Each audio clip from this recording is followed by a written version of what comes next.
Hollow Tides of the Drowned God, Chapter 4. The Chorus of the Abyss. The air was a blade in his lungs, cold and tasting of rust. Jorin scrambled, his welder's coveralls snagging on a jut of corroded metal. The conduit was a coffin stood on its side, barely wider than his shoulders. Every scrape of his boots on the grated floor was a thunderclap in the suffocating narrowness. Behind him, the echoes were a predator's call. "Seal Junction, Gamma 7! He's in the maintenance lines!" The voice was distorted by the labyrinth of metal, but its authority was absolute. Compliance. Their stark white armor would be a death sentence in these tight, dark spaces. Panic was a physical thing, a fist squeezing his heart, forcing the air from his chest in ragged, desperate gasps. He pushed onward, one hand braced against the weeping bulkhead. The water here was frigid, slick with a film of grime that smelled of ozone and something older, something like wet stone. The constant, deep-frequency thrum of Amphitrite's geothermal turbines pulsed through the floor, a monstrous, unceasing heartbeat. It was the only rhythm he'd known his whole life. Tonight, it felt like a countdown. A memory, not his own, flickered behind his eyes. The cold is a comfort. It slows the heart. The thought was alien, calm in a way he couldn't comprehend. He shook his head, a violent tic, trying to dislodge it. Not now. Not her, not them. His daughter's ghost was a familiar ache, a wound he had learned to carry. But these new voices, the whispers from the choral echo, they were invaders. "Colonists! Fan out! Check the ventilation shafts!" The shouts were closer now. He could hear the heavy, percussive stomp of their mag boots. 3 of them? 4? Too many. His failing headlamp cast a jittery, sickly orange circle on the conduit ahead. It illuminated a lattice of intersecting pipes, glistening with condensation like metallic entrails. And there, set into the wall, was a square of darker metal, a vent cover. Old style, secured with mag clamps that had long since been superseded. Rust rot had fused them into solid chunks of brown decay. This was it, a dead end or a way out. He threw his shoulder against the conduit wall, his boots finding purchase on a lower pipe. The shouts were right behind him now, the beam of a high-intensity flashlight cutting a sharp, stero-blue path down the corridor, catching the motes of dust and water vapor in its glare. He pressed himself into the shadows beside the vent, his breath held tight in his chest. Not enough time to force it. Another whisper, this one practical, sharp, an engineer's thought. Leverage. Use the seam. His eyes darted to the corroded edge of the vent cover, a thin, dark line where the seal had been breached by decades of pressure and decay. He didn't have his tools. They'd been left behind in the frantic escape from his hab block. He had only his hands. His fingers, calloused and strong from years of gripping a welding torch, scrabbled at the edge. The metal was cold, sharp. It bit into his skin. The boots stopped.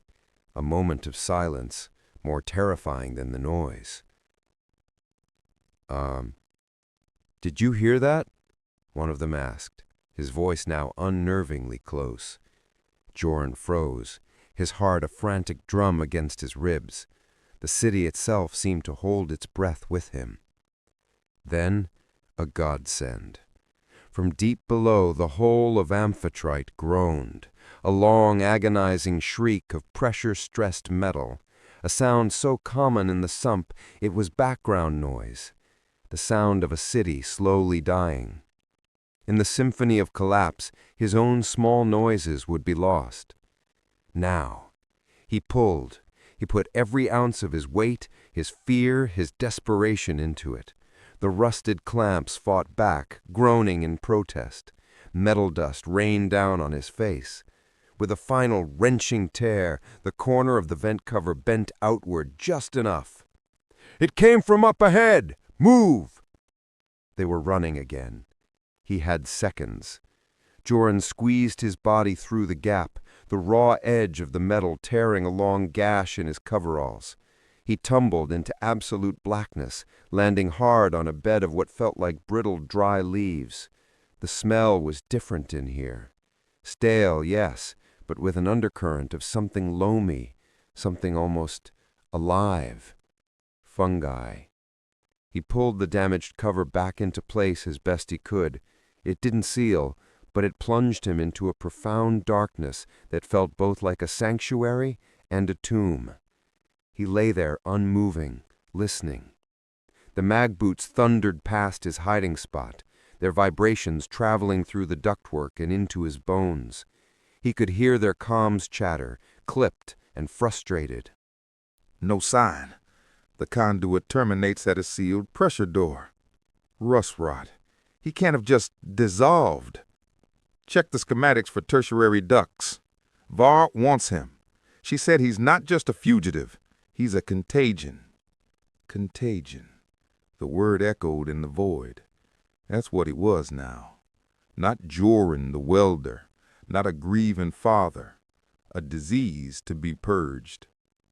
He heard their footsteps recede, fading back the way they came. Silence. A silence that wasn't silent at all. The ever-present thrum of the city was still there, but it was muffled, distant. In its place, another sound rose to the surface of his awareness, a faint, almost melodic hum, and the whispers. Now that the adrenaline was fading, they came back stronger, a chorus where before there had been only soloists. He was no longer just haunted by his daughter, Lyra. He was an archive, a library of last breaths. The pressure, it's a blanket, a man's voice, weary and accepting. Can't see the surface, so dark. A child's whimper, terrified. Flaw in the tensile calculation. Should have seen the flaw. An engineer, the same one from before? Clearer now. A woman.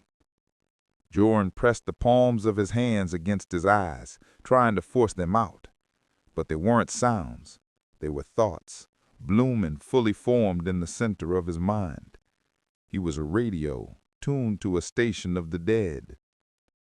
For a terrifying moment, a fragment of his own grief, Lyra's small hand slipping from his grasp during the hull breach, the water cold and black, was overlaid with the engineer's memory of a pressure gauge needle spiking into the red. The two moments bled together, his personal tragedy becoming just one more exhibit in a gallery of sorrow. Panic gave way to a cold, sinking dread. He had escaped the compliance officers, but he had run straight into a cage of a different kind, a cage made of his own skull.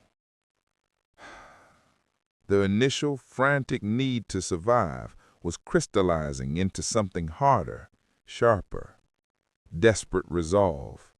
He couldn't go back. He couldn't be cured. Praxilla Var and her sterile armored hunters had made that clear. They would put him down like a rabid animal or dissect him like a specimen. His old life, his identity as a hull clinger, a worker, a father, it was gone, burned away in the last hour. He sat up slowly in the darkness. His hand brushed against the brittle stuff on the floor. A faint, ghostly green-gold light bloomed where he touched it. Bioluminescent fungi.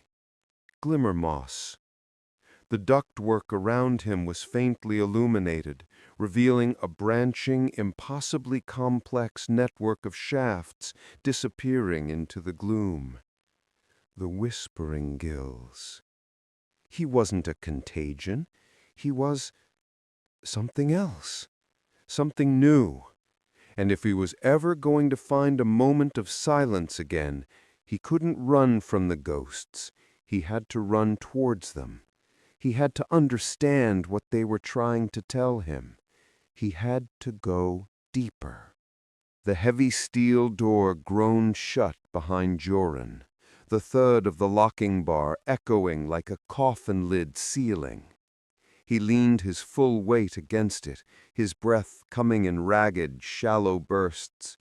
The chaotic symphony of the sump, the clamor of voices, the shriek of a passing maintenance cart, the urgent bark of a compliance officer, was instantly muffled, replaced by a deeper, more intimate set of sounds. He was alone. For a moment, the relief was so profound it felt like a physical drug. He was in an abandoned pump room, a forgotten node in the arcology's sprawling circulatory system. A single sodium vapor work lamp cast a sickly orange pall over everything, its electric hum a frail counterpoint to the city's deep-frequency thrum. The air was thick with the scent of ozone and cold, wet iron. Water, slick with a film of machine oil, coated the grated floor, and every surface wept a trail of rust-colored tears. Two monstrous, silent pumps dominated the space, their immense casings covered in a black rime of mineral deposits and the ghostly, pale-green lacework of phosphorescent fungi. Jorin slid down the door, his exosuit's underlayer clinging to his skin with sweat and recycled condensation. He closed his eyes, head tilted back against the cold metal. Now came the part he both craved and dreaded. The silence. Not the true, impossible silence of the void, but the psychological stillness he had been chasing. A space for the ghost to arrive. He waited. It never took long. At first, it was just the echo of water, the memory of the hull breach. Then, the whisper. Her whisper. "Daddy? It's dark." There she was, Lyra. A phantom built from his own guilt, a constant low-grade torture that had become the background radiation of his life. He didn't fight it. He let the familiar grief wash over him, a grief so ingrained it had become a kind of architecture for his soul. It was his penance, his memory, his alone. "I can't feel my hands. Are you there?" "I'm here," he mouthed, the words making no sound.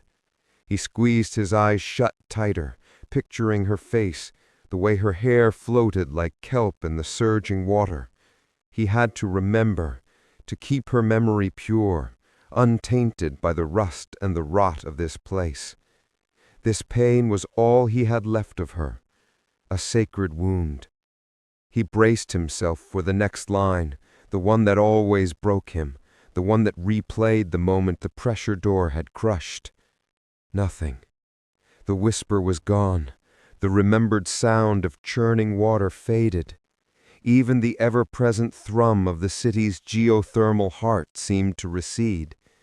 There was only the low buzz of the work lamp and the rhythmic plink, plink, plink of water dripping from a corroded pipe into the oily puddle below. Jorin's eyes snapped open.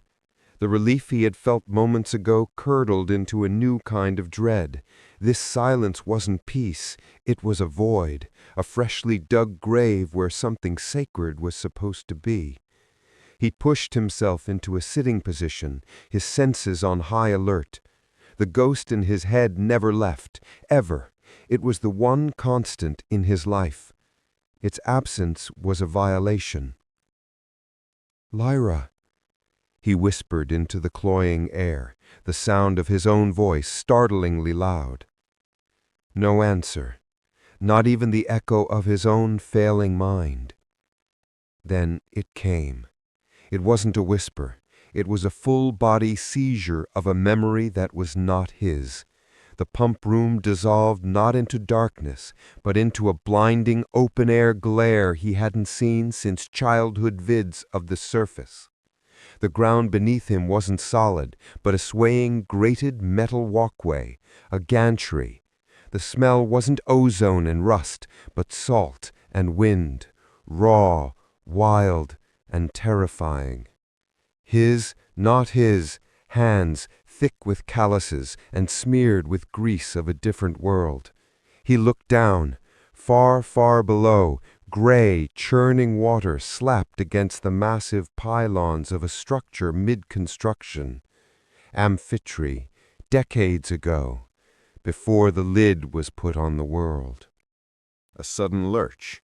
The wrench, heavy and slick with rain, slipped from his grasp. A phantom jolt of adrenaline, sharp and acrid, flooded his system. He watched the tool fall, spinning end over end, a silver glint against the gray sea until it vanished without a splash. Rust rot! The thought was a curse, bitten off with a thick, unfamiliar accent. He felt the phantom vibration of a shouted warning from somewhere to his left, but the wind tore the words away. He gripped the safety rail, his heart, a stranger's heart, hammering a frantic, panicked rhythm against ribs that felt too broad for his own chest. His boot slipped on a patch of wet steel. The world tilted. The gantry, the sky, the half-finished arcology all spun in a nauseating vortex. There was no thought, only a singular blinding spike of pure terror. The animal fear of falling, the absolute certainty of death rushing up to meet him. It was a fear cleaner and more primal than Jorin's own complex grief. It was the simple, screaming horror of a man named... The name was a smudge of static, irrelevant in the face of the abyss. The sensation of weightlessness, the shriek of wind, and then, just as suddenly, Jorin was back. He was on his hands and knees on the cold, grated floor of the pump room. The orange light seemed dimmer, the shadows deeper. He was gasping for air, his own heart now trying to beat its way out of his chest. His palms were slick with the oily water, but he could still feel the phantom sensation of gripping a safety rail, the ghost ache of calluses he did not possess. The vertigo was still swirling behind his eyes. He collapsed onto his side, a ragged groan escaping his lips. He pressed the heels of his arms into his eye sockets, trying to force the alien images out. It was no use. The memory was already branded onto his own, a perfect, high-fidelity recording of another man's last moments. He looked at his hands, turning them over in the dim light. They were his, slender, strong, the scars from 100 welding burns mapping his knuckles. They weren't the thick, calloused hands of the dock worker. Not yet. The profound unease settled in his gut like a block of ice. He had come here seeking silence from one ghost, only to find the door was now open to a legion of them. The whispers were changing, the chorus was growing, and his own voice, his own memories, his own grief was becoming just one more sound, in danger of being drowned out by the tide. Purpose. That was the anchor. A simple physical goal to stop the tide in his head. Get a new water filter. Get a ration brick of nutrient paste. Survive another cycle. Jorin kept his head down, the collar of his worn jacket turned up and the hood of his slicker pulled low, shadowing his face. The sump's mid-level market was a vein clogged with anxious blood. Usually a place of grim, percussive energy, the clatter of tools, the haggling over jeweled chits, the hiss of synth protein on grimy hot plates. Today it thrummed with a different frequency. fear. It smelled of it, a sour note beneath the usual ozone and rust. The deep, resonant groan of the hull, a sound as constant as his own breathing, seemed to have an edge to it now, a tighter, more pained quality that scraped along his nerves. Or maybe that was just him. Maybe the city's bones weren't screaming any louder than usual. Maybe he was just learning how to listen. Her name was Elise. The thought was an unwelcome whisper, not his own voice, but a fragment left behind by Hestian's lesson. The memory of cold water flooding his lungs, a phantom drowning superimposed over his own life, made him flinch. He shoved his hands deeper into his pockets, resisting the urge to check his knuckles for the 100th time. The skin had looked normal when he'd left the dark foundations, but the image Hestian had planted in his mind, of swirling, bioluminescent patterns beneath the flesh, was a seed of pure horror. He navigated the crowd, a river of pale, tired faces lit by the sickly orange glow of sodium lamps and the cold, flickering blue of decaying neon signs. People moved with a furtive quickness, their eyes darting. Conversations were held in hushed tones, mouths covered by hands as if sharing a taboo. The whispering gills weren't just a legend anymore. The tremor tides had shaken something loose, not just in the foundations, but in the collective psyche of the sump. The plague was climbing from the abyss, and he was its vessel. "Deep and safe," he muttered, the standard greeting feeling like a lie in his throat as he nudged past a gaunt-faced technician. The man just grunted, not meeting his eyes, and hurried on. No one felt safe. Jorin spotted his destination, a stall built into the concave shell of a repurposed pressure scrubber, its metal surfaces draped with salvaged nets holding a meager collection of goods. Old Kalen's place. The man was a rust-rotten profiteer, but his filters were usually reliable. Triple-membraned things he claimed to salvage from decommissioned spire-level conduits. A lie, probably, but better than the standard-issue filters that were likely already compromised. Kalen's face, a roadmap of wrinkles and suspicion, peered out from the gloom. He was polishing a dented metal flask with a rag that looked dirtier than the flask itself. "Jorin?" His voice was a gravelly whisper. "Cutting it close to shift bell. Figured you were on a deep dive. Had to cycle out. Gear needed servicing." Jorin kept his own voice low, his eyes scanning the press of bodies behind him.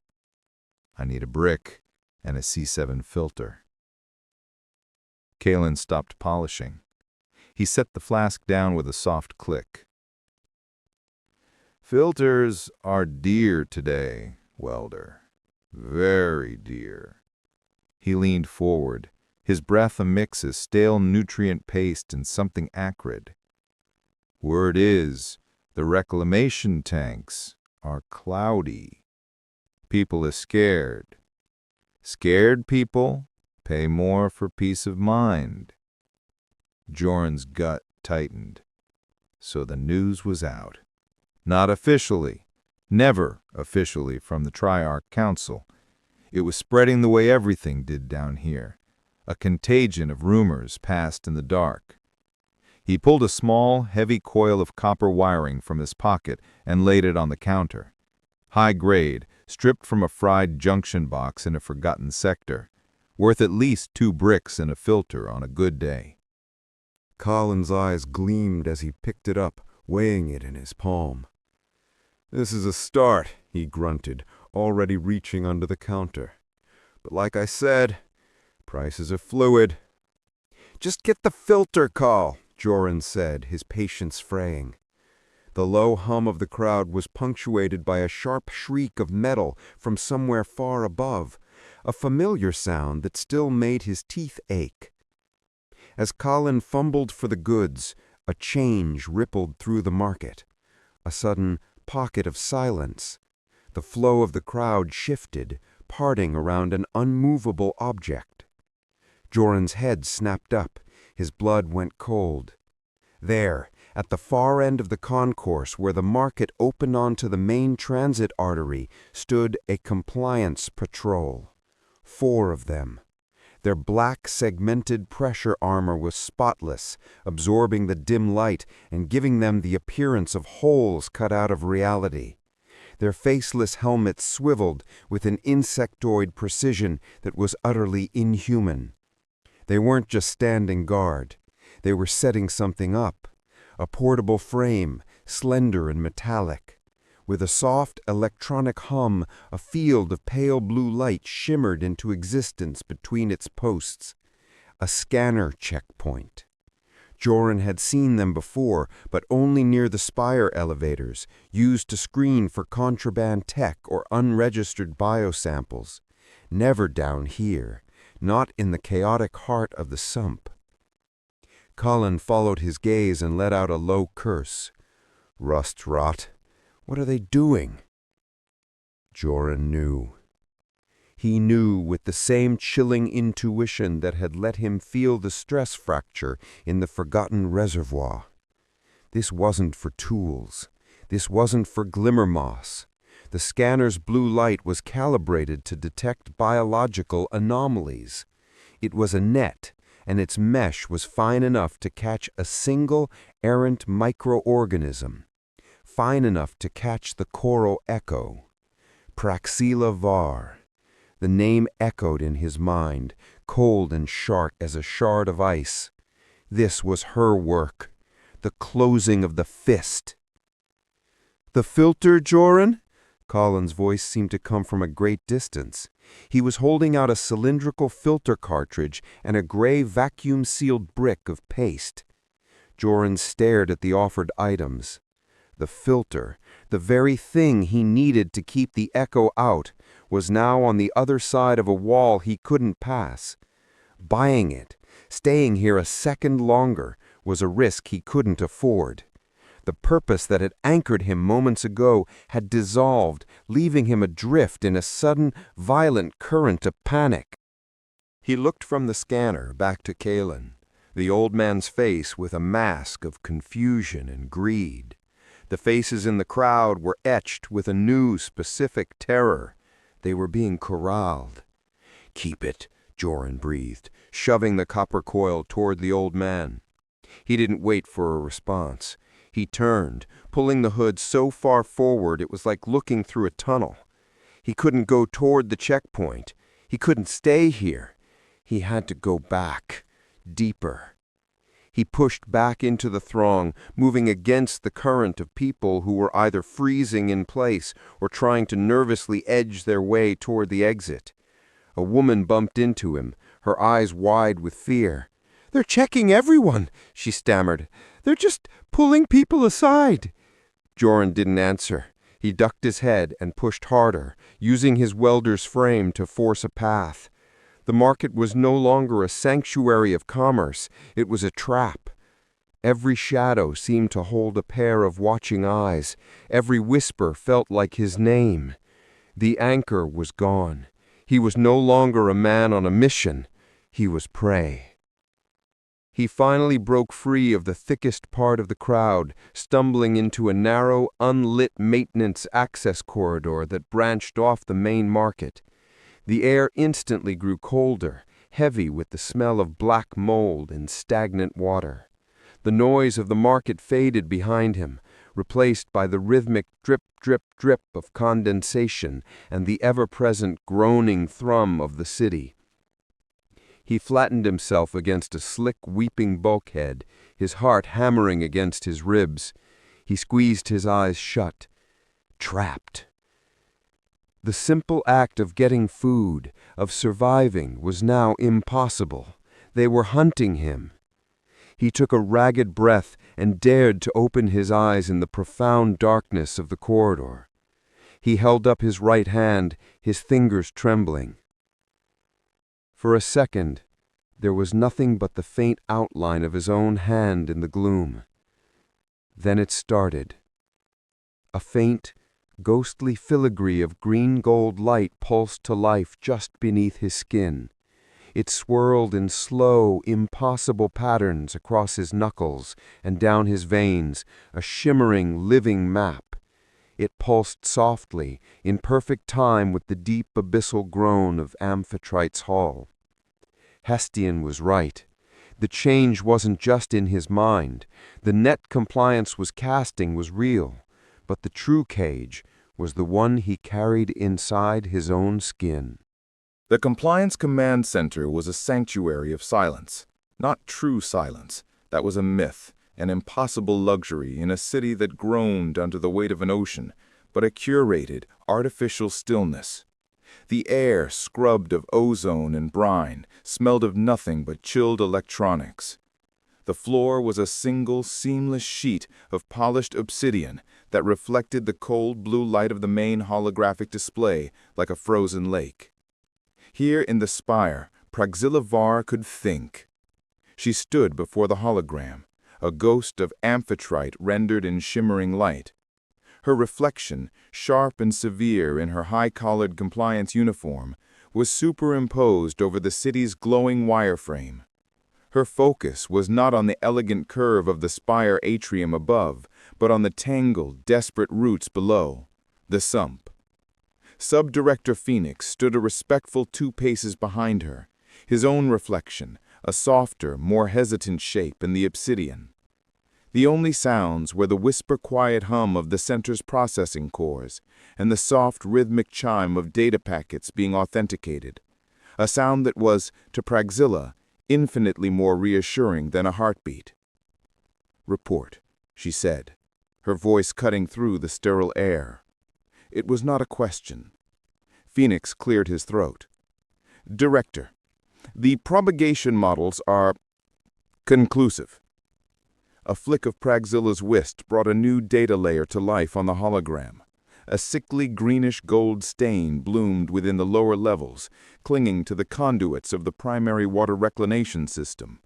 It pulsed faintly, like a sluggish infection in the city's metallic veins.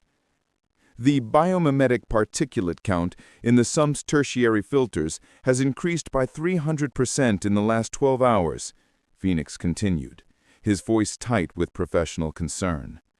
"The sustenance division confirms it's the coral echo. Its signature is identical to the samples recovered from the taps." Praxilla zoomed in on a specific sector of the sump, a dense lattice of repurposed cargo containers and pressure-hold habitats. A single red dot, blinking steadily, marked the last confirmed location of the welder, Jorin. "The bloom is densest around the fugitive's path," she stated. It was an observation that needed no reply. She could see the causal chain as clearly as the schematic in front of her. Jorin wasn't just running, he was shedding, leaking a contagion into the very water his fellow hull-clingers would drink, bathe in, and breathe. "Our manhunt is flagging," Phoenix admitted, the words tasting like failure. "The sump rats are helping him, hiding him. They see our patrols as a greater threat than one of their own. Standard search and seizure protocols are proving inadequate." Praxilla's eyes narrowed. Inadequate. The word was a symptom of a greater disease. Hesitation. Bureaucracy. The Council's sentimental belief in procedures designed for a world that no longer existed. They were trying to treat a cancer with nutrient paste and platitudes. "Standard protocols are for containing criminals, Sub-Director," Praxilla said, her voice dropping to a low, intense frequency. "Jorin is no longer a criminal. He is not even a man anymore. He is a vector, a walking, thinking plague carrier. Every breath he takes is an act of biological warfare against this city." She turned from the display to face him. The cold blue light carved sharp angles onto her face, leaving her eyes in shadow. Phoenix met her gaze, but his own wavered slightly. He was a good officer, loyal, predictable, but he still thought in terms of individuals, of rights, of precedent. "Director, the council," he began, but Praxilla raised a hand, silencing him. "The council is deliberating," she said, the word dripping with contempt. "They are forming committees. They are debating the socio-economic impact of a limited water shutoff. While they debate, the infection Jorin carries is seeping into the central cisterns. Do you understand what that means, Phoenix? It means the echo will no longer be limited to the sump. It will be in the water recyclers of the spire, in the hydroponics bays, in the synth vats of the elite." She let the silence hang, heavy and suffocating. The hum of the command center seemed to grow louder, filling the space her words had emptied. Phoenix's posture stiffened. The fear was finally breaking through his professionalism. She could see it. "Director, what are your orders?" he asked, his voice now stripped of its earlier caution. This was the moment, the pivot, the point where strategy metastasized into absolute authority. She felt a grim, cold certainty settle in her gut. She was not destroying the rules, she was fulfilling their ultimate purpose. The hull is the whole. "The manhunt is over," Praxilla declared. "This is now a quarantine enforcement operation. I am formally invoking the Hull Integrity Act, Section Gamma. Threat classification, existential." Phoenix's eyes widened almost imperceptibly. Section Gamma was the Compliance Division's most terrible and absolute tool, a clause written into Amphitrite's founding charter for a doomsday scenario. It had never been used.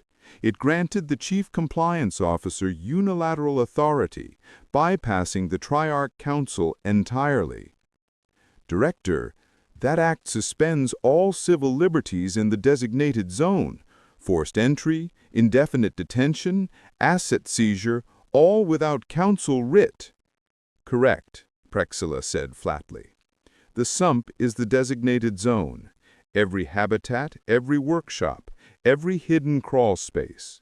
I want teams sweeping block by block. Every resident is to be considered a potential contact. They will submit to testing. Anyone showing symptoms, anyone resisting, anyone harboring fugitives will be detained and isolated immediately." "But the manpower, the logistics," Phoenix stammered, the sheer scale of the order crashing down on him. "It will cause riots, panic." "Panic is a fire," Praxilla countered, turning back to the hologram. Her voice was as cold and sharp as a scalpel. "And we will control it by cutting off its oxygen. The people fear the unknown.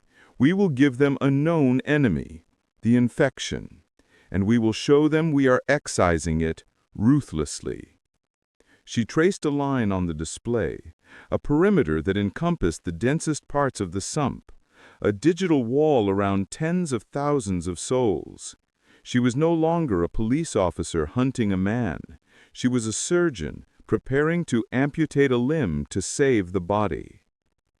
"The objective is no longer to capture Jorin," she said, her voice dropping to a near whisper, a command meant for Phoenix alone. "The primary objective is containment. We will find him, but first we will build a cage around his entire world. Is that clear?" Phoenix swallowed hard. The strategic debate was over. The authoritarian command had been given. He drew himself to attention, his face a mask of resolve. "Crystal, Director." Good. Praxilla's gaze remained fixed on the glowing schematic, on the pulsing red dot that was Jorin.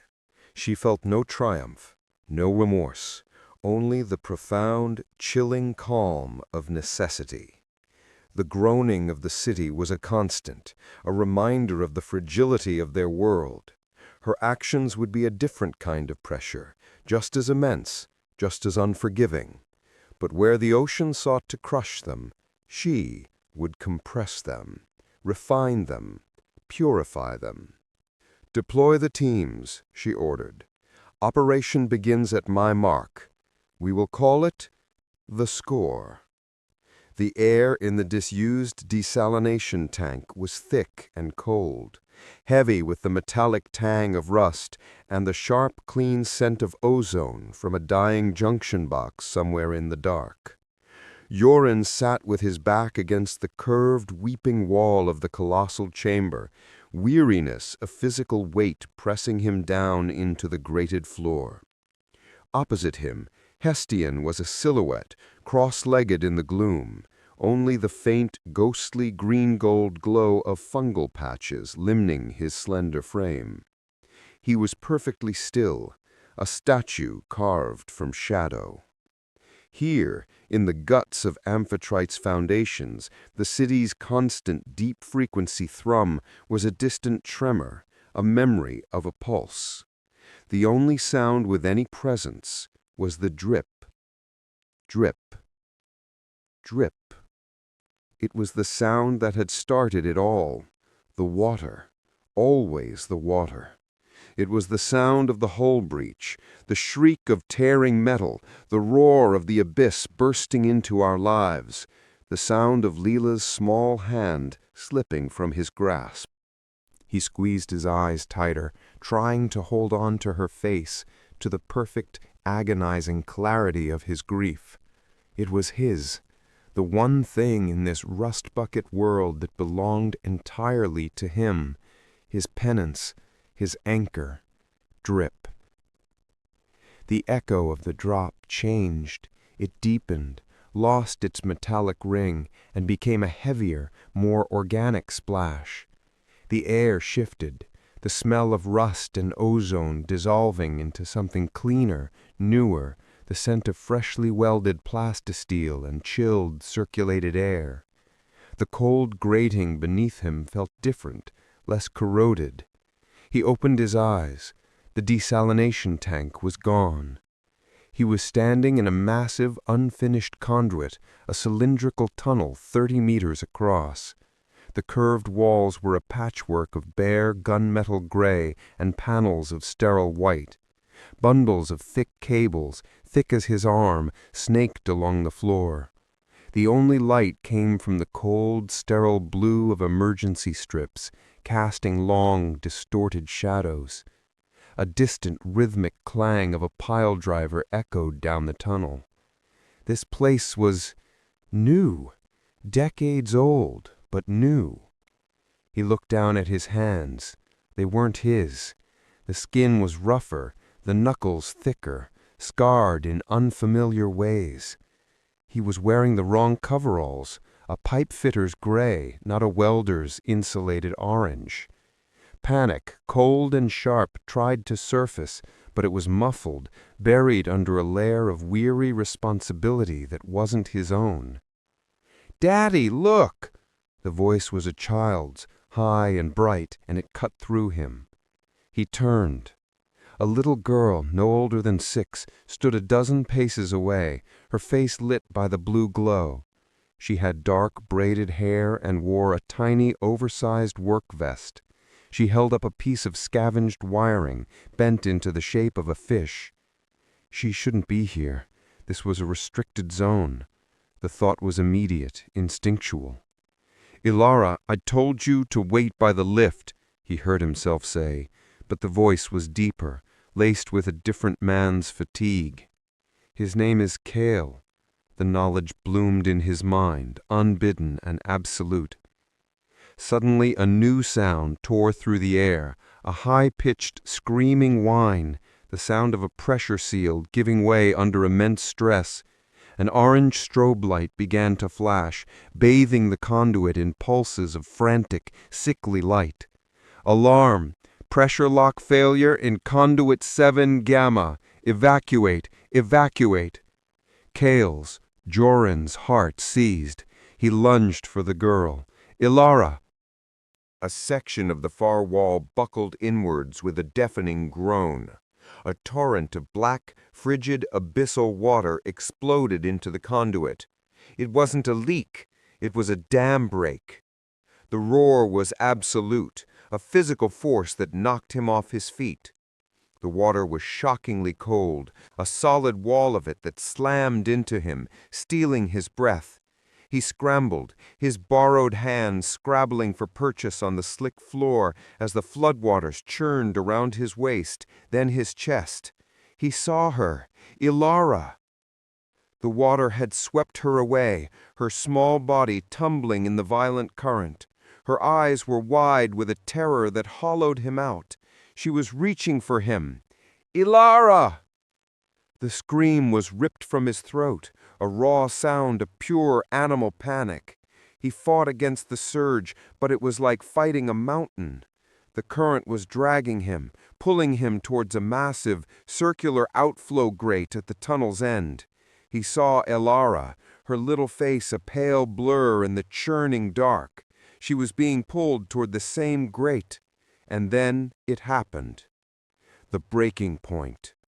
For a single soul-shattering moment, as the strobe light flashed across her face, it wasn't Ilara's face he saw. The dark braids vanished, replaced by short-cropped blonde hair, perpetually damp. The unfamiliar features melted and reformed into the face he saw every time he closed his eyes. The slight upturn of her nose, the small mole just above her lip. Lila, his daughter, drowning all over again, but in another man's memory. The same terror in her eyes, the same desperate outstretched hand. The universe constricted to that single impossible image. His unique, sacred grief, the cornerstone of his entire identity, was a lie, a forgery. The choral echo hadn't just made him see another man's loss, it had worn his own loss like a mask, proving his pain was nothing but a shape, a vessel to be filled by the agony of others. The memory wasn't his, the ghost wasn't his. Then, just as quickly, the face snapped back. It was Ilara again, a stranger's child, her mouth open in a silent scream before the dark water pulled her under into the black maw of the outflow pipe. The roar of the water became the echo of a drip. The flashing orange light became the steady, sickly green of fungus. Jorin was on his hands and knees on the cold grating of the desalination tank, coughing and sputtering, phantom water pouring from his lungs. His chest ached with a profound, hollow emptiness. He wasn't just grieving anymore. He was erased. He gasped, sucking in the stale, metallic air, his entire body trembling. Hastian hadn't moved. He sat in the darkness, a silent observer to the desecration of a man's soul. His name was Kyle, Hastian said, his voice as calm and placid as the deep. A pipe fitter, 3rd generation. She was Ilara. They were flushing the primary conduits for the first time, a faulty pressure valve from a pre-inundation salvage. They never found her body. The clinical facts were 1,000 times worse than sympathy. It was real. It had all been real. The horror of it was a physical sickness rising in his throat. He had just died another man's death, felt another man's ultimate failure. The echo had taken his ghost and replaced her with a legion. Jorin pushed himself up, leaning heavily against the curved wall. His hands shook uncontrollably. He stared down at them, at the familiar scars from a lifetime of welding, the calluses from gripping a cutting torch. He needed to see something that was his, something real. But for a split second, under the dim biological light, the skin on the back of his knuckles seemed to thin, to become almost translucent, and beneath the surface something shifted. Faint, intricate patterns swirled, lines of soft, shimmering light, like constellations trapped under his skin. They pulsed with a slow, silent green-gold rhythm. The sight was so alien, so fundamentally wrong, that it bypassed panic and went straight to a silent, motionless terror. The weariness was gone. The grief was gone. In their place was the chilling, absolute certainty that the archive wasn't just in his head anymore. The library was expanding. It was claiming the shelves. The phantom water receded with a final, violent heave. He was on his hands and knees on a grated catwalk, knuckles white against the rust-pocked steel. The sensation of crushing pressure, of his own ribs cracking under the weight of an ocean, lingered like a thermal imprint on his skin. He coughed, a dry, racking sound that echoed in the cavernous dark of the desalination tank. His coveralls were damp with sweat, not seawater, but his mind couldn't tell the difference. Elise. The name was a scar on his thoughts. He could still feel her panic, the futile scrabble of her fingers against a failing pressure seal, the last bubble of air escaping her lips in a silent scream.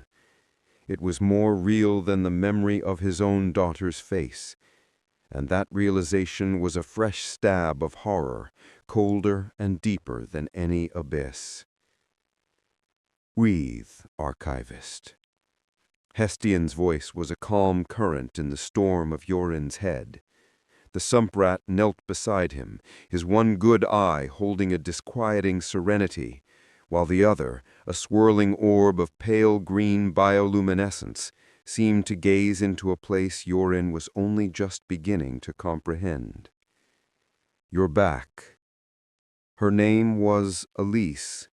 She was an engineer. She knew the flaw in this reservoir's design. Jorin shook his head, spitting the metallic taste of ozone from his mouth. It wasn't a flaw, he rasped, his throat raw. It was a death sentence written in steel. To her, yes, Hestian agreed, his tone devoid of pity, full only of a strange, factual reverence. To us, it is a map. He extended a thin, wiry arm, pointing not at the massive curved bulkhead of the tank itself, but at the point where it joined a load-bearing plinth. The area was draped in shadows, thick with the black webs of dead fungi. See? Jorin followed his finger, squinting. At first he saw nothing but rust and decay, but then the echo of Elise's final moments pulsed in his mind, not the fear, but her professional frustration, the memory of her last diagnostic report. And he saw it. A faint, almost invisible hairline fracture, a crooked smile in the durasteel, right at the point of maximum hydrostatic stress. It was a catastrophic failure waiting for the right vibration, the right tide tremor. He felt a wave of vertigo. The choral echo hadn't just shown him a death, it had given him the victim's expertise. He was seeing this place through a dead woman's eyes, with a dead woman's knowledge. He scrambled back, away from the edge of the catwalk, his back hitting the cold, weeping pipework that lined the far wall. The briny scent of recycled water and the low, constant thrum of Amphitrite's heart seemed to mock him. He was a welder. He knew metal. He knew stress. But this was different. This was an intuition so profound it felt alien. It was a violation. "Get it out of my head," Jorin hissed, clutching his temples. Hestian simply watched him. "You can't purge an archive by tearing out the pages.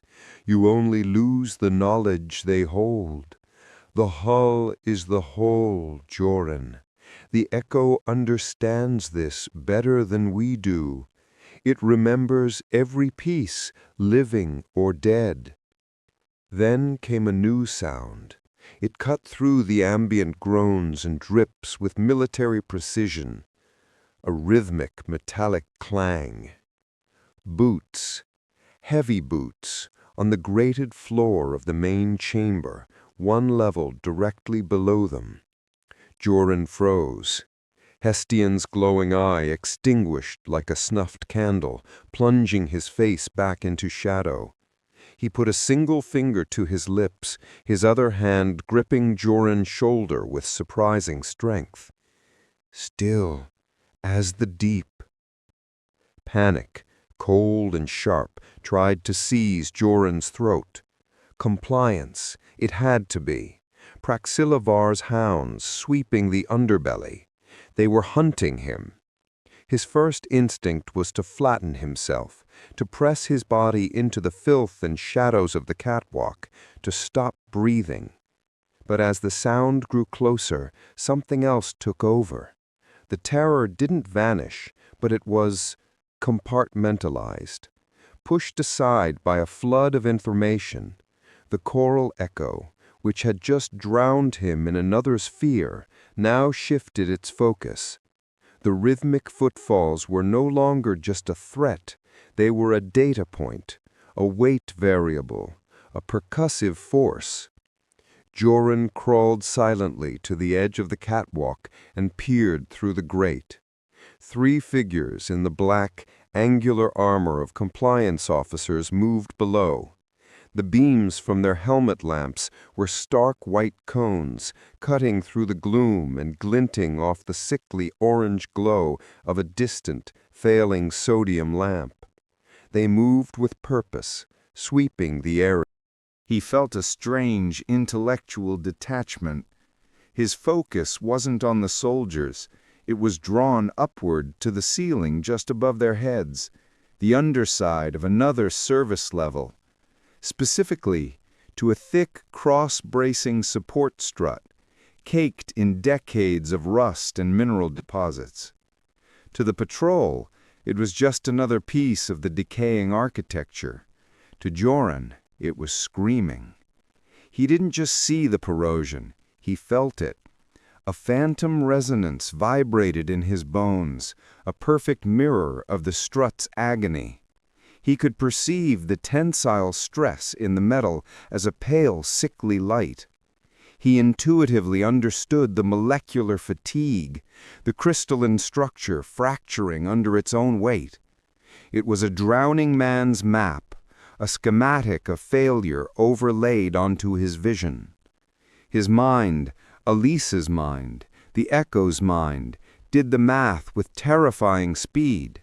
The strut's integrity was at less than 12%. The combined weight of the 3 officers passing beneath, their synchronized steps creating a harmonic vibration. 3 steps. 2, the voice in his head calculated, calm and clear as a nav computer. The harmonic vibration is peaking. If they stop now, if they look up. The thought was a cold spike of dread and fascination. His body was locked. Every muscle screamed to pull back, to make a sound, to do something. But the new, cold part of his mind, the archive, knew better. Any sound would make them stop. They would pause directly beneath the strut. Their combined static weight would be the final straw. His stillness wasn't just hiding, it was a trigger held in check. He watched, a silent observer of his city's slow-motion collapse. The lead officer paused, his helmet tilting as if he heard something. Jorin's heart hammered against his ribs. The strut above him groaned, a high, thin shriek of metal atoms tearing apart. A sound no normal human ear could have detected from this distance. Jorin heard it like it was inside his own skull. The officer just stood there. One more second. One more breath. But then a voice crackled over the officer's comms, tinny and distant. Only when the sound of their boots had completely faded into the city's thrum did Jorin allow himself to breathe. He collapsed back from the edge, his body trembling, not from fear, but from the sheer, overwhelming influx of sensory data. He had held a life-and-death equation in his mind, and had solved it with absolute stillness. Hestian's hand left his shoulder. The archive protects its vessel. Jorin didn't answer. He stared at his own hands, expecting them to be shaking uncontrollably. They were steady, too steady. He turned them over, examining the palms, the calluses from years of holding a welding torch. And for a split second, under the faint, ghostly green-gold glow of the phosphorescent fungi clinging to a nearby pipe, he saw it. The skin on his knuckles wasn't just skin.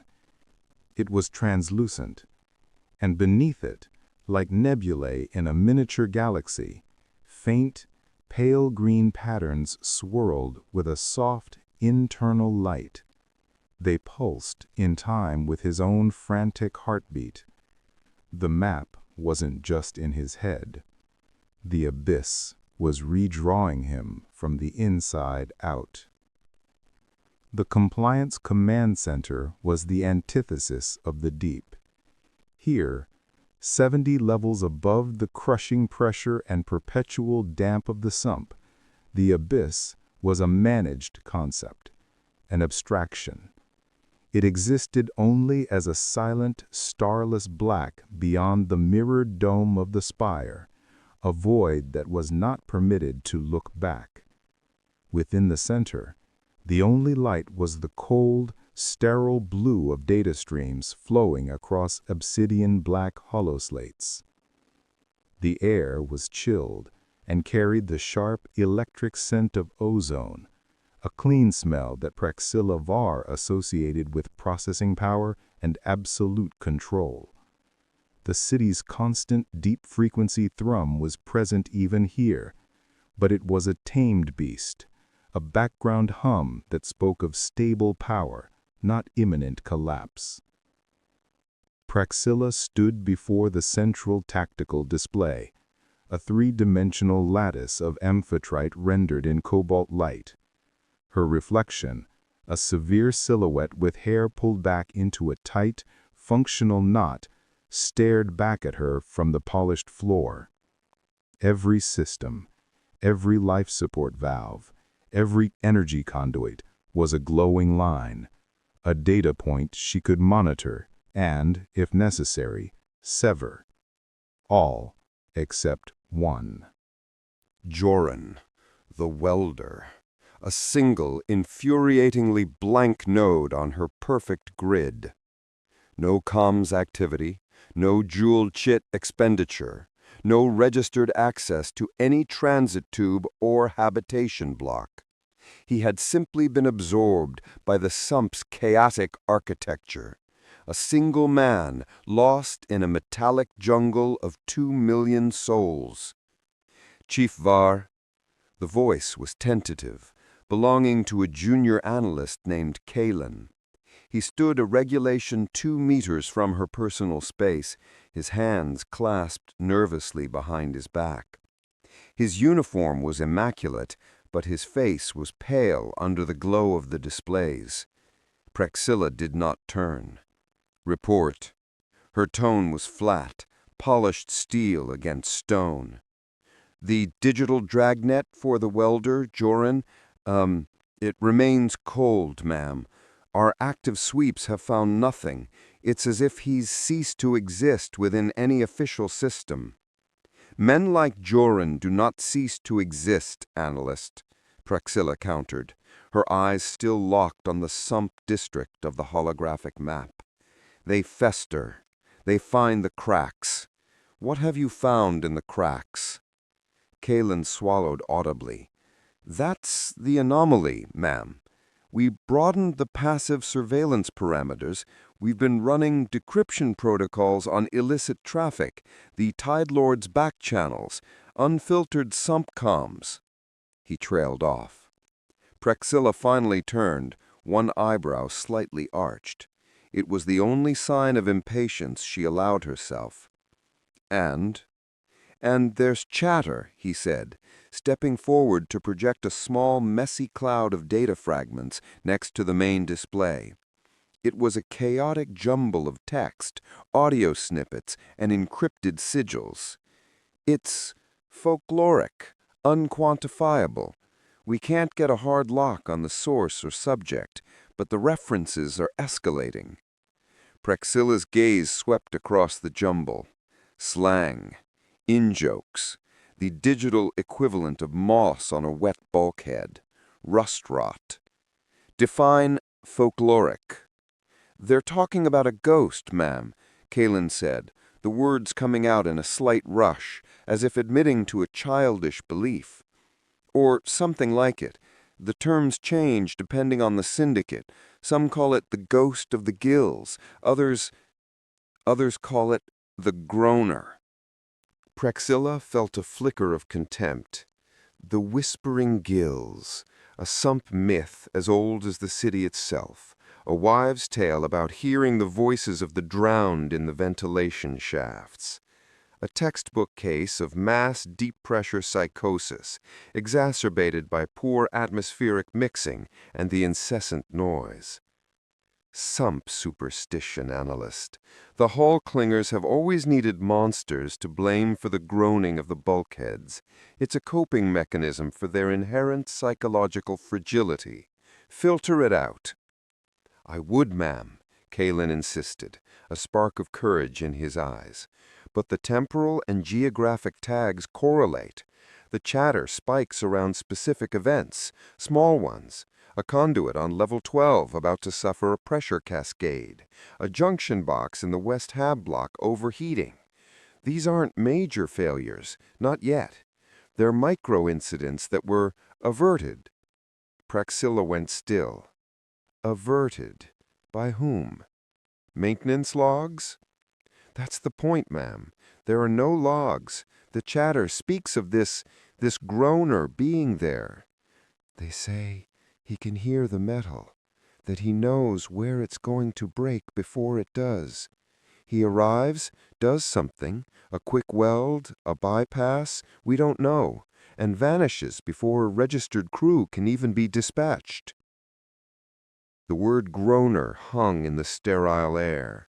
It was primitive, idiotic, and yet it resonated with the core truth of the city, the constant, agonizing sound of its own immense weight. Jorin was a welder. His entire life was spent listening to the language of stressed metal. Praxilla's mind, a machine built for pattern recognition, began to connect the disparate points. The welder's intuitive knowledge at the pipe burst, the massive direct exposure to the choral echo at the taps, his subsequent disappearance, and now a phantom technician with a preternatural diagnostic ability appearing on the black market radar. This wasn't a ghost, it was a symptom. The parasite wasn't just rewriting his memories, it was enhancing him. The disorganized, terrified minds of its previous victims, engineers, technicians, welders who died in breaches, were becoming a library, an archive, and Jorin was its librarian. Her confusion was sharpening into a new kind of focus, a chilling and profound intrigue. She had been hunting a man, a disease vector, but the entity she was truly hunting was something far more complex. It was an emergent intelligence wearing a man's face. "The name," she said, her voice dropping to a lower register. "Jorin. Is his name mentioned in any of this chatter?" Kaelin shook his head. "No, ma'am, never. The descriptions are vague. A shadow, a flicker of a work lamp where there shouldn't be one. But the timeline, his disappearance and the first appearance of the groaner stories, they match, to the hour." Praxilla turned back to the holographic city. The sump, once a simple problem of containment, now looked different. It was no longer just a district to be quarantined. It was a hunting ground, and her quarry was evolving. The thought did not frighten her. It energized her. A predictable threat was a matter of logistics. An unpredictable, evolving threat was a true test of a system's integrity, a true test of her. "Analyst," she said, her tone now crisp and final, "tag all instances of this chatter. Create a new classified file. Project designation Echo Locus. Cross-reference all mentions with unscheduled structural alerts, no matter how minor. Do not filter it as superstition. Treat it as a developing biological signature." "Yes, ma'am," Kalen said, relief and a touch of fear mixing on his face. He quickly tapped at his console, his fingers flying across the holographic interface. Priscilla remained, watching the spinning grid of Amphitrite. The city groaned, a sound she could just barely feel through the soles of her boots, a vibration that traveled up 70 stories of steel and concrete. To the sump rats, it was a monster. To her, it had always been the baseline of existence. But now, for the first time, she considered the possibility that someone, or something, was listening back, and it was learning. The hand on Jorin's arm was less a grip and more a clamp of welded steel. He was a piece of cargo being moved, wedged between two silent, hulking figures whose patched coveralls strained over slab-like muscles. Every instinct screamed at him to fight, to wrench his arm free and bolt into the labyrinthine corridors of the sump he knew so well. But the man on his left had a gaze as dead and cold as the abyss outside, and the one on his right kept a hand resting on a heavy, rivet-gun-like tool tucked into his belt, its muzzle scarred from uses Jorin didn't want to contemplate. Fear was a viscous fluid coating his throat. They weren't compliance. Their gear was too worn, too personalized with grim trophies, charms made of polished tube-worm casings and shark teeth. They were sump-born, like him, but of a harder, more brutal vintage. Tide Lords. The names surfaced from barroom whispers and cautionary tales, a syndicate that ran the sump's true economy of shadow and want. He thought they were a myth, a ghost story to scare welders into paying their dues. The pressure on his arm told him otherwise. They pushed him through a narrow conduit slick with black mold, the only light a string of failing sodium vapor lamps casting a sickly orange pallor. The air was thick with the familiar smell of ozone and rust. Then the corridor opened up, and the sensory landscape shifted so abruptly it made Jorin dizzy. The constant, deep-frequency thrum of the geothermal turbines was suddenly drowned out by a cacophony of human noise. They had entered the tide market. It was a cavernous, repurposed cistern, a space he'd only ever seen on decommissioned schematics.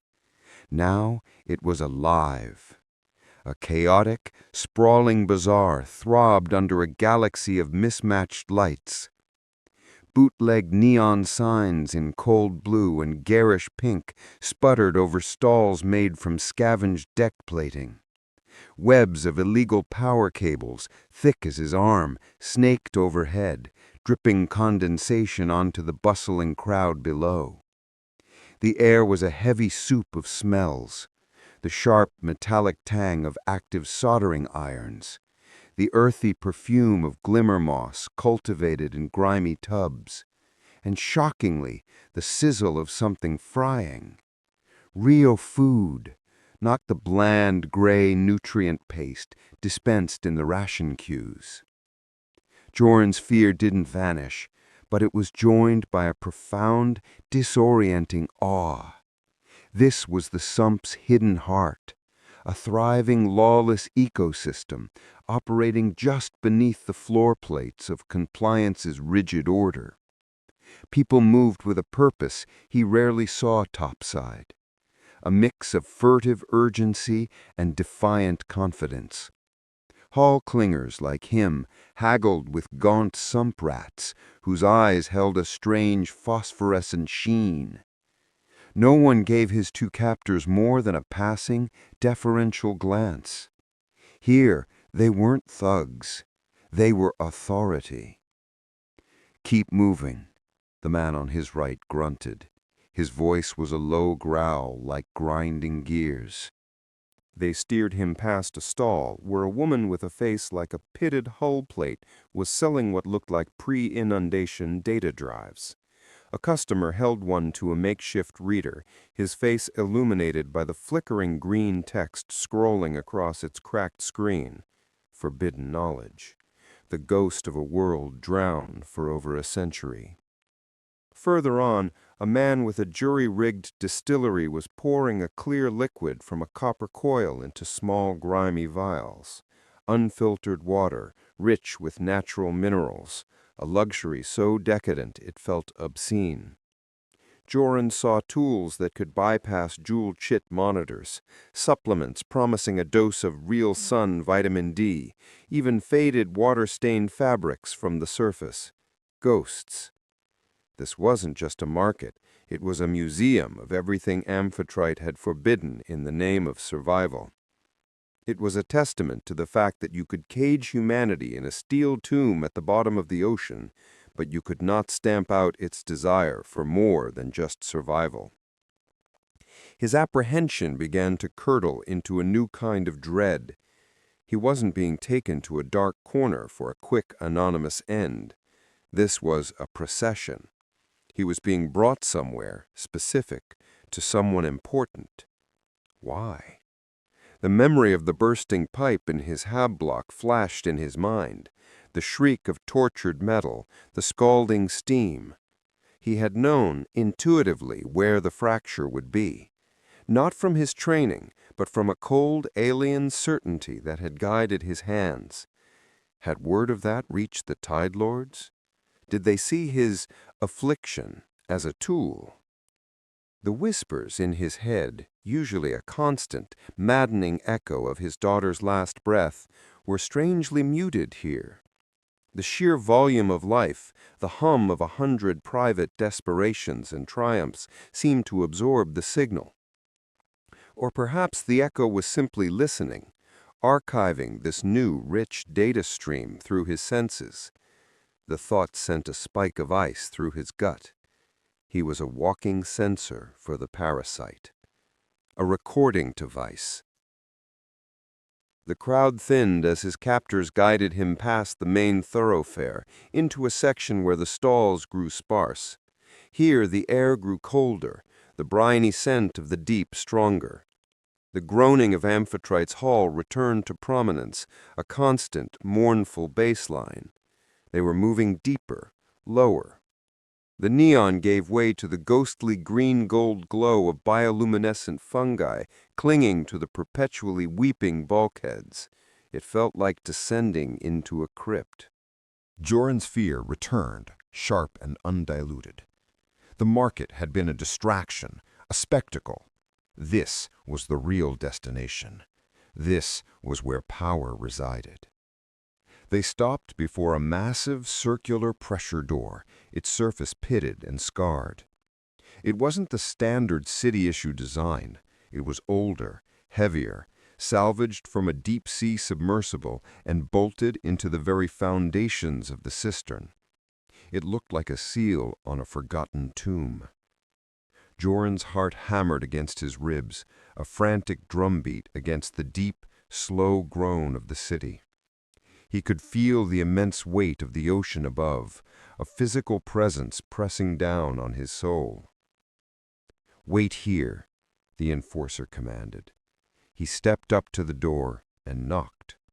It wasn't a simple rap of knuckles on metal. It was a pattern.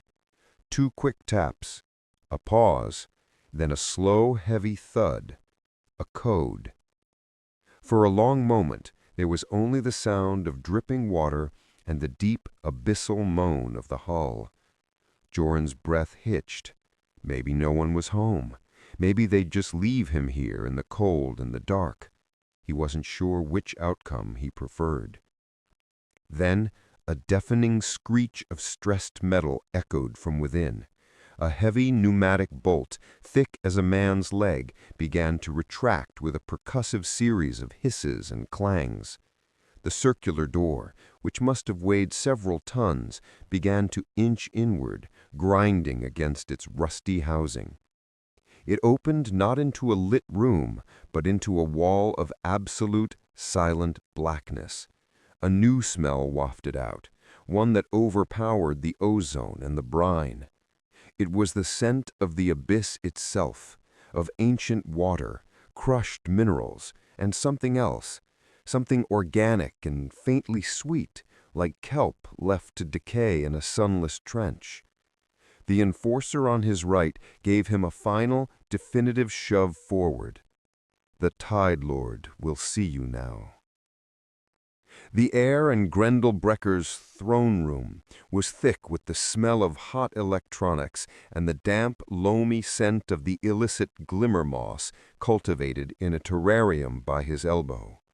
Jorin stood on a threadbare patch of salvaged carpeting, the hum of Grendel's mismatched server bank a low thrum against his teeth. The Tide Lord's proposal hung in the air between them, heavy and obscene. "A weapon," Jorin repeated, the words tasting like ash. His own voice sounded distant, a transmission from across a great depth. "You want me to be your weapon?" The idea was a physical violation. This thing inside him, this choral echo, it wasn't just a voice, it was memory. It was the last terrified moments of Elise, the engineer, feeling the immense pressure crush her lungs. It was the phantom echo of his own daughter, Ilara, her face turning blue in his mind's eye. To use that suffering, that sacred, horrible archive, for black market raids, to leverage a dead woman's knowledge of a faulty bulkhead for profit? The thought made him want to vomit. Grendel leaned back in his throne, a repurposed pilot seat from some pre-inundation submersible, its worn leather cracked like dried kelp. He steepled his thick fingers, his eyes dark and intelligent, never leaving Jorin's face. He didn't push. He didn't need to. "Weapon is such an ugly word," Grendel said, his voice a low, reasonable purr. "I prefer asset, a key. You have insight, Jorin. You see the city's bones. You feel its weaknesses before they break. With that, we don't just survive down here. We thrive. We build our own damn kingdom in the rust." "No," Jorin said, shaking his head. The movement was stiff, as if his neck were seizing up. "It's a sickness. It's eating me. I just want it to stop." He wanted silence, deep and safe. The desperate wish was a prayer he hadn't known he was still capable of forming. Grendel's smile was thin, devoid of humor. "And you think they'll help you find silence?" He gestured with his chin towards the world outside this cluttered sanctuary. "You think Prexilivar and her compliance hounds see a man in need of a cure?" Jorin didn't answer. He knew the answer. "They see a contamination vector," Grendel continued, his voice dropping. He turned in his chair, the servos groaning in protest, and tapped a grimy panel on a touch-sensitive panel. One of the larger monitors, a salvaged spire-grade display with a hairline crack across one corner, flickered to life. "They see a specimen." The image was grainy, captured from a hacked security feed. It showed a familiar corridor, a junction just 3 levels up from where Jorin lived. The walls were slick with condensation, gleaming under the sickly orange sodium lamps. A family was pressed against the cold metal of a pressure door. A father, his face pale with fear. A mother, clutching a small girl who couldn't have been more than 7. Facing them were 3 compliance officers, their sterile white and gray armor a stark violation of the sump's grimy aesthetic. Their faces were hidden behind reflective visors. "Identification, now!" The lead officer's voice was a metallic rasp through his helmet's external speaker. The father fumbled with a datapad, his hands trembling so badly he almost dropped it. Jorin felt a cold dread snake up his spine. He knew the protocol, the random health screenings that had become anything but random since the Echo was found in the water reclamation tanks. They were hunting. The officer snatched the pad. He scanned it, then looked from the father to the mother. "Your daughter. Her medical records show a pressure equalization deficiency at birth. She's susceptible to atmospheric contaminants." "She's fine," the mother pleaded, her voice tight with panic. "She's always been fine. We only drink boiled water. We follow the protocols." "The hull is the whole," the officer droned, the official mantra sounding like a curse. "A potential weakness is a threat to all." He reached for the little girl. The mother shrieked and pulled the child behind her. The father stepped forward, his hands raised placatingly. "Please, she's just a child. Don't frighten her." Jorin watched, frozen. The lead officer didn't even look at the father. He simply backhanded him across the face with a gauntleted hand. The sound was a sickening crack, even through the low-fidelity audio. The man crumpled to the grated floor, blood trickling from his nose. The little girl started screaming. "Non-compliance is a threat to the hull," the officer barked. The other 2 officers grabbed the mother, prying her hands off her daughter. She fought, kicking and screaming, but they were too strong. The lead officer took the little girl by the arm. She was crying hysterically, reaching for her mother. Jorin's breath hitched. He saw Elara. For a split second, the screaming child on the screen had his daughter's face, her eyes wide with a terror he knew intimately, a terror he had failed to prevent. The chorus in his head surged, not with coherent voices, but with a tidal wave of pure, distilled panic, the memories of 100 panicked final moments rushing at him at once. He squeezed his eyes shut, his hands clenched into fists at his sides. "Turn it off," he rasped. Grendel calmly tapped the panel. The screen went black. The only sounds were the hum of the servers and Jorin's own ragged breathing. "That little girl is being taken to a compliance medical bay," Grendel said, his voice soft, almost gentle now. "She will be tested, quarantined. If they find the slightest trace of the Echo, they will study her. They will take her apart, piece by piece, to see how the organism works. They will call it a necessary sacrifice for the good of the whole." He let the words sink into the quiet. Jorin felt hollowed out, scoured clean by the brutal display. He had been so focused on the monster inside him, he'd forgotten about the monsters outside. "That is Praxilla Var's cure," Grendel said, swiveling his chair back to face Jorin. "A cold table and a vivisection saw. They will put you in a pressure-sealed box and watch you decay. They'll chart the spread. They'll document how the memories consume you, how your body changes. You will die as a footnote in a classified medical log." He leaned forward, his elbows on his knees. The faint orange light from the work lamps cast deep shadows across his face. "With me, you are a man, a partner. You use what you have to stay free. You fight back. You make them fear the sump instead of viewing it as their private laboratory. You find the cracks in their power, just like you find the cracks in the hull, and you help me break them." He held Jorin's gaze. "These are your choices, Welder. A lab rat in their cage, or a wolf at their door." Jorin looked at his own hands. For a moment he thought of Hestian, the sump rat who saw this as a new form of consciousness. He thought of the peace Hestian seemed to have found. But Hestian was an outcast, a mystic.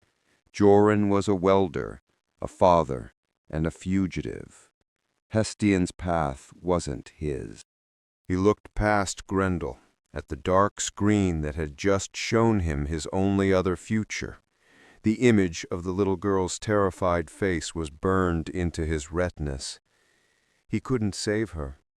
He couldn't save his own daughter. Maybe Grendel was right. Maybe the only thing left to do was to stop running and start fighting, even if it meant becoming the monster they all thought he was. The weariness in his bones was absolute, a crushing weight, greater than any ocean. He was no longer just wary. He was trapped. The choice was an illusion. There was only one path that didn't end on a dissection table. He finally met Grendel's eyes.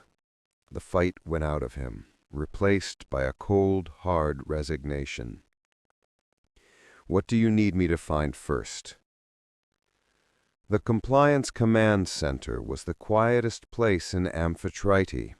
It was a silence Praxilla had engineered herself, a sterile, absolute negation of the city's endless groaning.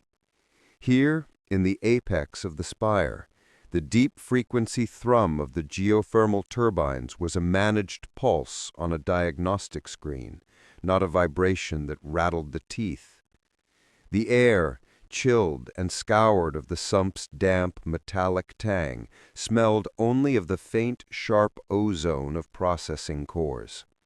Polished obsidian floors reflected the cold, clinical blue of a holographic display that spanned an entire wall, a god's eye view of the arcology's circulatory and nervous systems.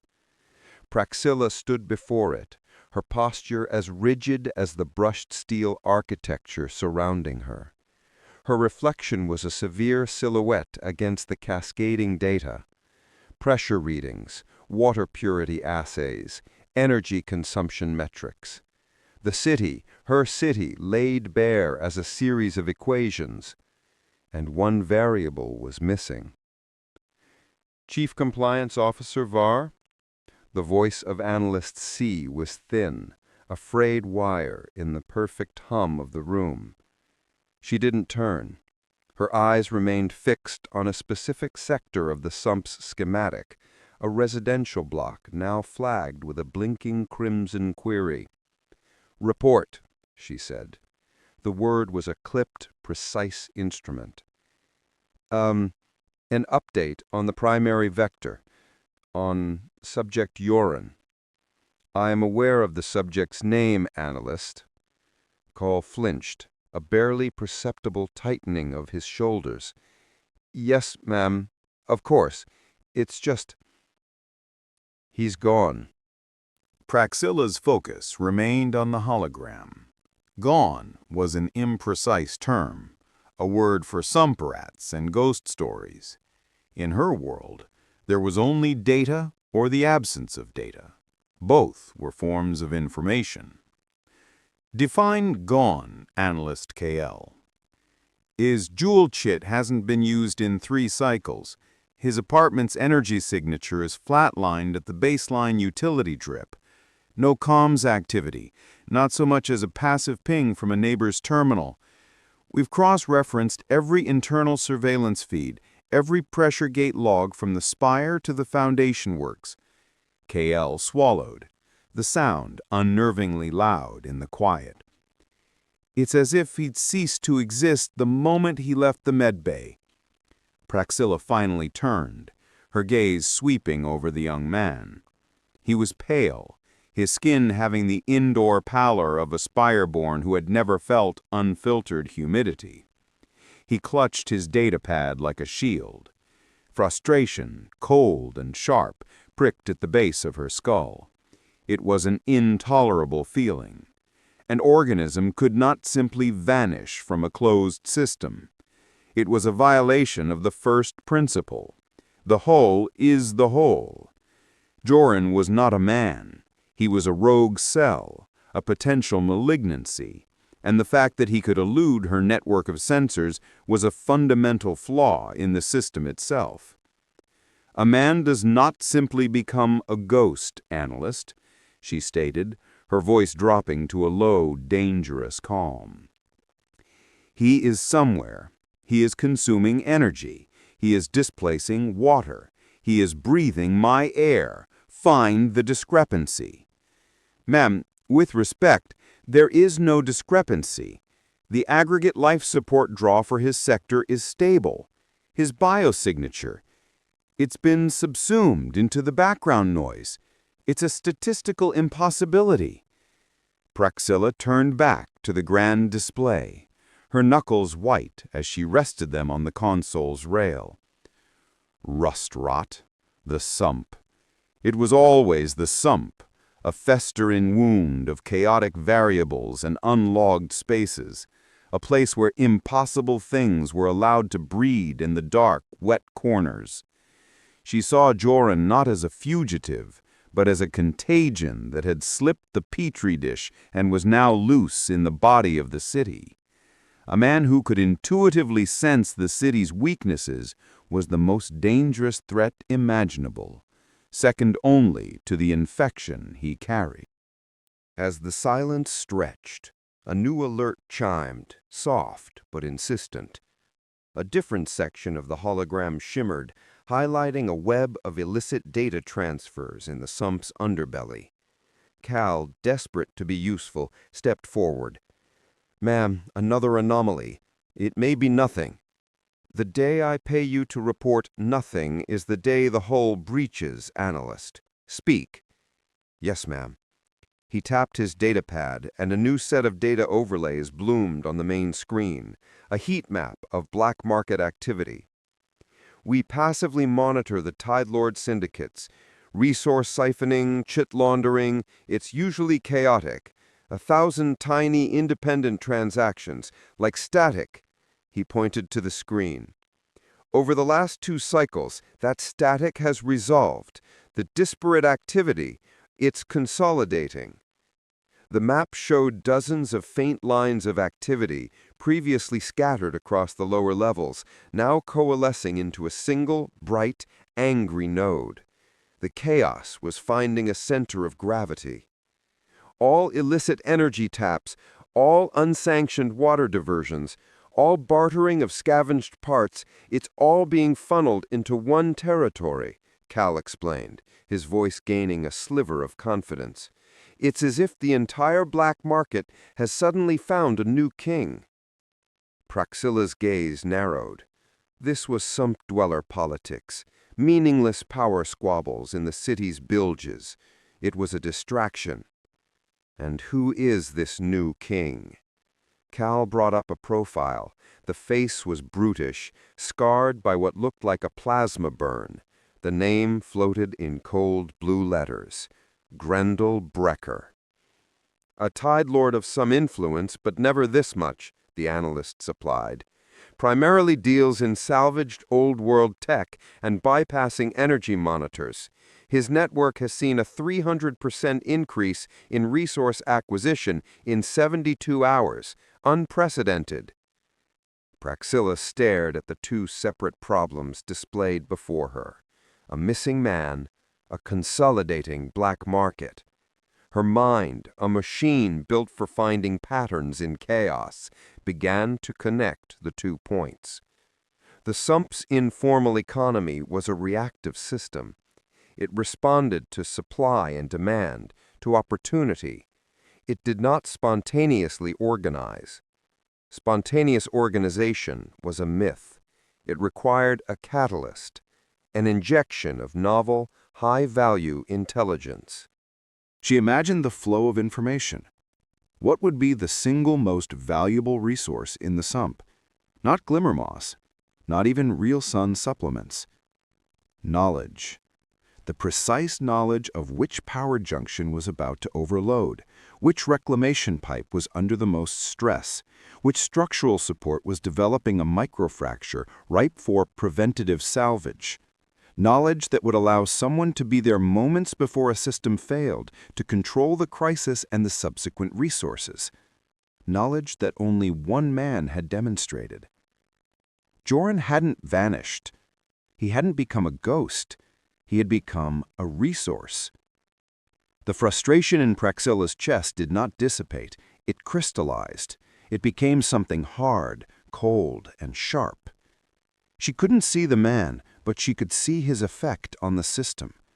Like a dark star, he was invisible, detectable only by the way he warped the fabric of the city around him.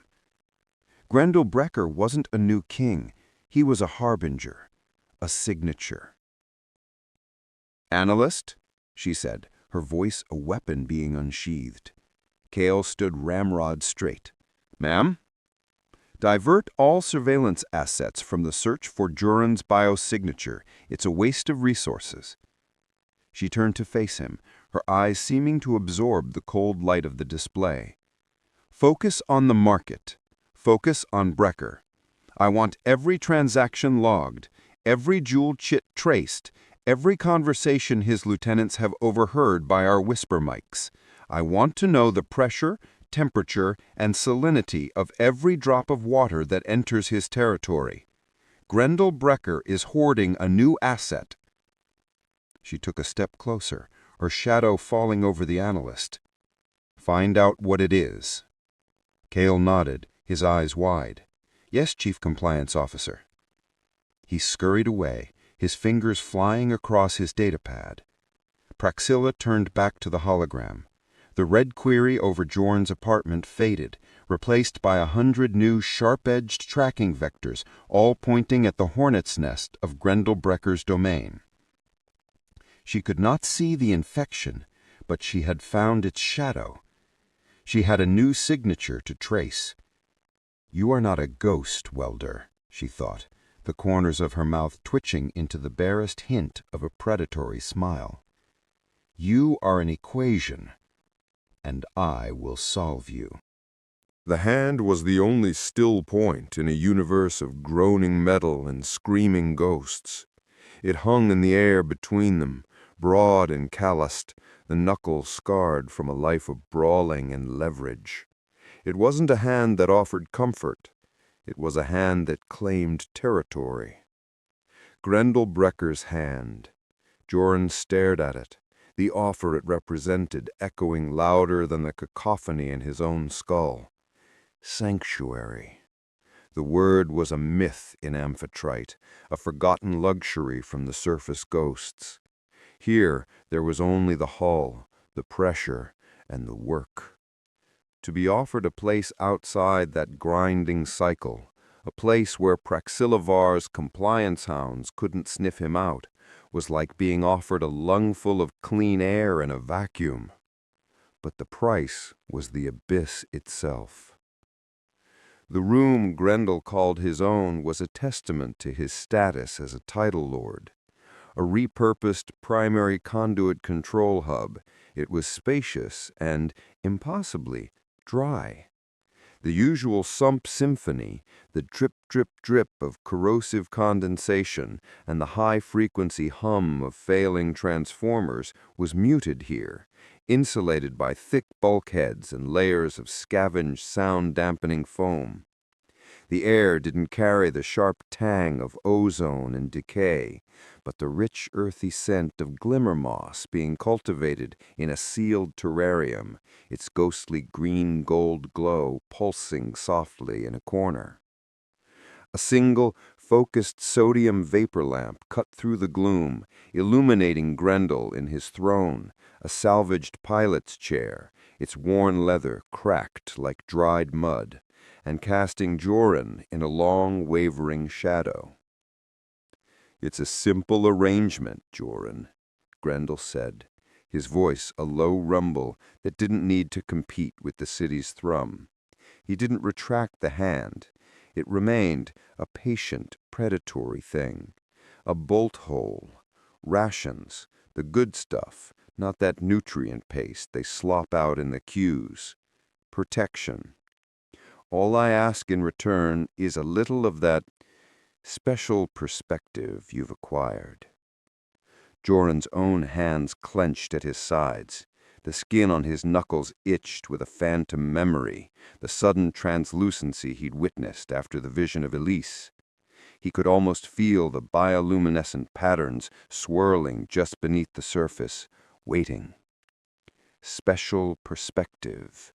Grendel made it sound like a skill, a trade, not a parasite that was eating his memories and showing him how other people died. He wants the ghosts, a voice whispered in his head. It wasn't his own. It was cold, factual, like the engineer Elisa. He wants to know where the bones are buried, where the hull is thin. Another voice, thin and panicked, a boy who'd been caught in a maintenance grinder, shrieked a single, unintelligible syllable of pure terror. Jorin flinched, his focus blurring. He squeezed his eyes shut, trying to find the one voice that mattered, the one he was so desperate to preserve. Lyra? Silence. Or, worse than silence, the dead static of 1,000 other lives drowning out his own. You see things now, Grendel continued, his eyes glinting in the orange light. They were shrewd, missing nothing.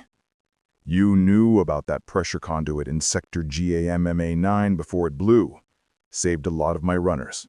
You feel the city's pain. I just want you to tell me where it hurts. Where it hurts. Jorin was a welder, a mender. His entire life, his entire identity was built on strengthening the hull, not exploiting its agony. Grendel wanted him to become a vulture, picking at the city's wounds for profit, salvaging copper from a conduit just before it failed, rerouting black market traffic through a section of the sump he knew was about to be sealed for emergency repairs. It was a desecration of his entire life's purpose. He opened his eyes. The alternative was Praxilla Var. He pictured her face, sharp and unforgiving. Her belief in the whole so absolute she'd amputate a limb to save the body. To her, he wasn't a man with a special perspective. He was patient zero. A disease to be isolated, studied, and ultimately sterilized. He would be caged in a sterile white room in the spire, his mind picked apart by their forbidden neural probes until the choral echo consumed him completely, and they'd log his death as acute deep pressure psychosis. He would die a specimen. He thought of Hestian, the sumprat mystic with one glowing eye. You are an archive. The abyss is remembering through you. Acceptance. That path led to a different kind of oblivion, a serene dissolution into the collective, a peaceful drowning. Jorin wanted neither. He didn't want to be a specimen, and he didn't want to be a saint for a religion of parasites. He just wanted the noise to stop. He wanted 5 minutes of silence, 5 minutes of his own memory, his own grief, untainted by the fears of dead strangers. Praxilla will seal the entire sump to get to you, Grendel said, finally lowering his hand, but not his gaze. He leaned forward, the salvaged chair groaning. She'll let thousands drown in the dark to cut out one infection. Is your welder's pride worth that? Is it worth them? Rust rot. The Tidal Lord's logic was a pressure vice, tightening around Jorin's last shard of morality. Grendel wasn't offering him a choice between right and wrong. He was offering a choice between being a tool and being a sacrifice. A tool, at least, had a purpose. It could still act. A sacrifice was just gone. The deep, resonant groan of the arcology's spine vibrated through the deck plating, a constant reminder of the crushing weight of the ocean above. The hull is the hull, his own belief twisted into a weapon against him. If he refused, he was endangering the hull by letting Praxilla's manhunt tear it apart. If he accepted, he was endangering it by helping Grendel pick at its bones. Exhaustion settled into him, heavy and cold as abyssal silt. He was so tired of fighting, tired of running from the echoes in his head and the hunters at his heels. He looked at Grendel, at the calm, calculating certainty in the man's eyes. This was not a prison of steel and pressure doors. It was a prison of purpose, defined by another man's greed. It was still a prison, but it was the only one that came with a key. Jorin drew in a slow breath, the cultivated air feeling alien in his lungs. The whispers in his mind subsided, as if they too were waiting for his answer. He met Grendel's gaze, and for the first time since the accident at the taps, he felt a flicker of something other than fear or grief, a cold, grim acceptance, the feeling of a man stepping off a ledge because falling was the only way forward. He gave a single, sharp nod. A slow smile spread across Grendel Brecker's face, reaching his eyes but not warming them. "Good," he said.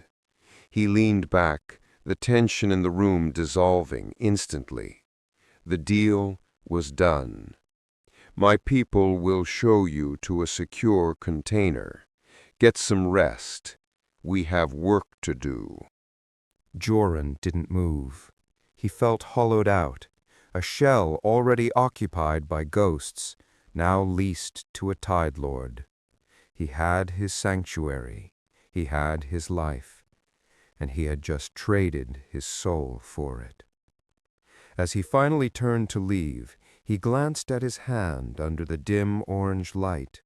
For a fraction of a second he saw it again, a faint, ghostly lattice of green-gold light swirling just beneath his skin, a living map of his own damnation.